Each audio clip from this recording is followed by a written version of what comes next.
సీతమ్మ హనుమతో అంటుంది, నేనే కాదు రాముడు కూడా ఒక తప్పు చేశాడు అని. హనుమాన్ అంటాడు, రాముడు తప్పు చేయటమా? మా స్వామి ఎప్పుడు తప్పు చేయడు. ఏం తప్పు చేశాడమ్మా మా స్వామి అంటే, ఇప్పుడు చూడు నాన్న, నేను అడిగాను నాకు ఆ బంగారు జింక కావాలి అని, కానీ మీ వాడు కూడా ఏమీ నాకు అది మంచిది కాదు అని నచ్చ చెప్పకుండా నేను అడిగింది తేవడానికి వెళ్ళిపోయాడు కదా. అవును, తప్పు కదా, నాకు చెప్పాలి కదా, నువ్వు మంచి కోరిక అడగట్లేదు అని చెప్పాలి కదా, చెప్పకుండా ఆయన వెళ్ళిపోయాడు అని.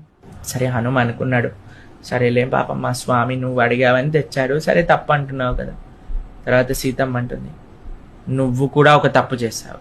ఓ అంటే హనుమ, అరే నన్నెందుకు లాగుతున్నారు వీళ్ళిద్దరూ, ఈవిడేమో ఆయన అడిగిందట, ఆయనేమో చెప్పకుండా వెళ్ళిపోయాడట, నేనేం తప్పు చేశానంటే, ఒకళ్ళ తప్పు గురించి చెప్తుంటే బుద్ధిగా కూర్చొని వింటున్నావు కదా, అది నువ్వు చేసే తప్పు అన్నదట సీతమ్మ. వేరే వాళ్ళు ఏదో చేశారు అనే విషయాలను తరచుగా మనం మాట్లాడుకోవటం, దాని గురించి విశ్లేషణలు చేయటం, దాని గురించి జోక్స్ వేసుకోవటం, దాని గురించి మీమ్స్ తయారు చేయటం, దాన్ని ఏదో పెద్ద విషయంగా చిత్రీకరణ చేయటం, ఇవన్నీ అవసరం లేదండి.